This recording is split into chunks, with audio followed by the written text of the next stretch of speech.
Geoff, first of all, congratulations on the victory. What are your initial thoughts after the performance against Santiago Ponzinibbio? I'm proud of that performance. You know what I mean? I'm happy with it. You know, I did a lot of things. I showed a lot of things, and I really felt like I was just like I felt like I was at home. You know what I mean? It felt like it was a real easy fight for me. You know, and like yeah, I didn't get the finish, but I felt like I was in control of the fight all 3 rounds, and I was never in any trouble.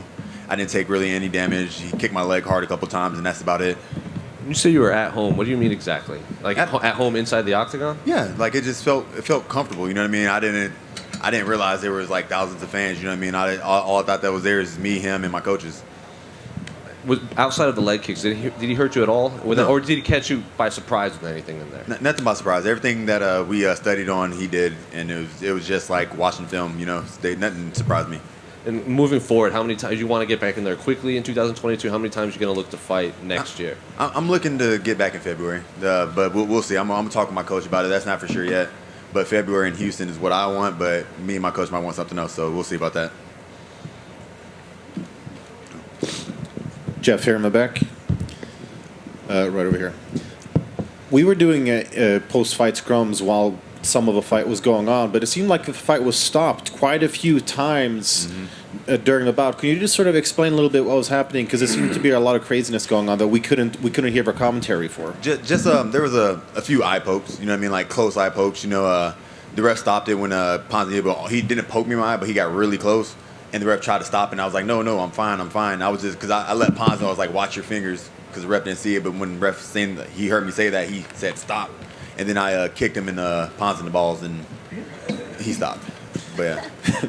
And was it at all hard to sort of keep that intensity going when you did have these sort of halts to action? I was in it. I mean, probably, you know what I mean? But I was just in the moment the whole time. I really didn't care about any of the little small bullcrap breaks, you know? But that's what happened. I kicked him in the balls and then stopped. Yeah.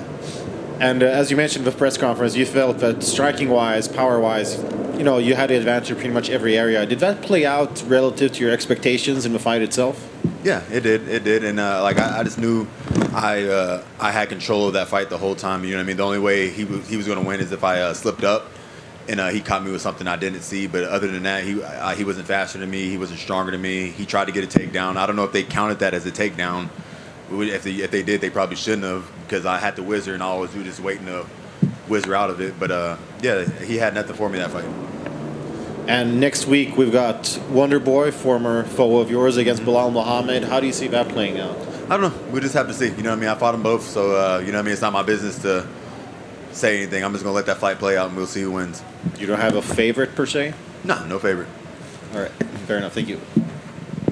Congrats on the win here. As the fight was being, or as the scorecards were being read, what was your confidence level that you were going to come out ahead on that? I was confident at first, but once I seen that they gave him a 29-28, I was like, am I about to get fucked right now? But you know what I mean? I don't see it as a split. I really feel like I won 1 and 3 for sure. You know what I mean? The second round, if you count that takedown as anything, you could have gave it to him. But if we're talking about fighting, and you know what I mean, I'm looking at my opponent from across the cage, I know I'm winning, and he knows he's losing. So that's how I saw the fight going. Look at his face, he was losing. I was standing up the whole time. He was sitting down. He was taking deep breaths. He was losing that fight. Between rounds, the cameras caught your coach here, very fired up, Mr. Swad. Yeah. Giving it to you, kind of. Yeah. Can you talk a little bit about you guys' relationship and that moment really like spurring you on? Did that help you out? Yeah. He's been my coach for like what, 6-7 years now.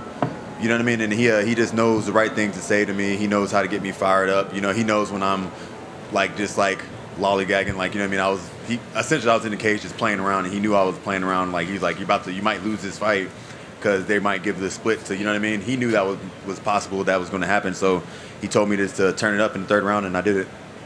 I mean, coming into this fight, you've never been in this position before where you're on a losing streak.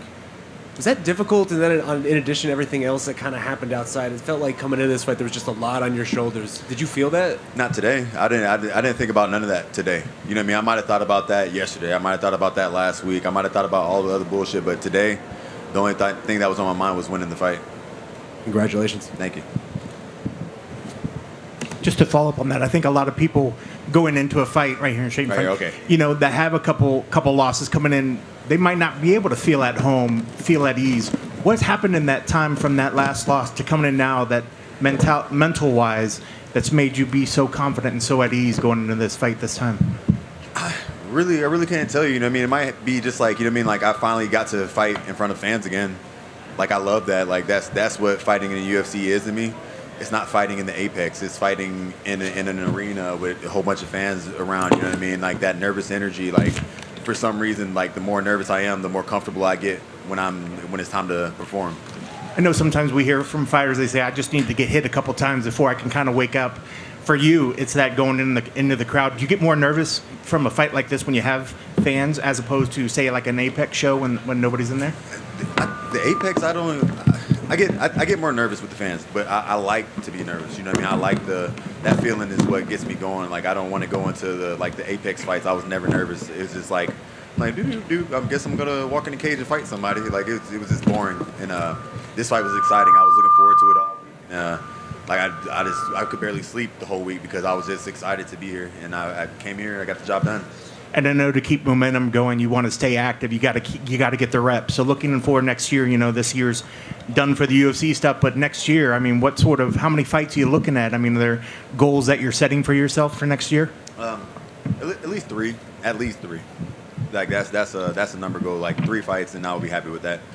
I've been averaging 2 fights for the past couple of years, and that's not enough. I need to get like at least 3 in a year.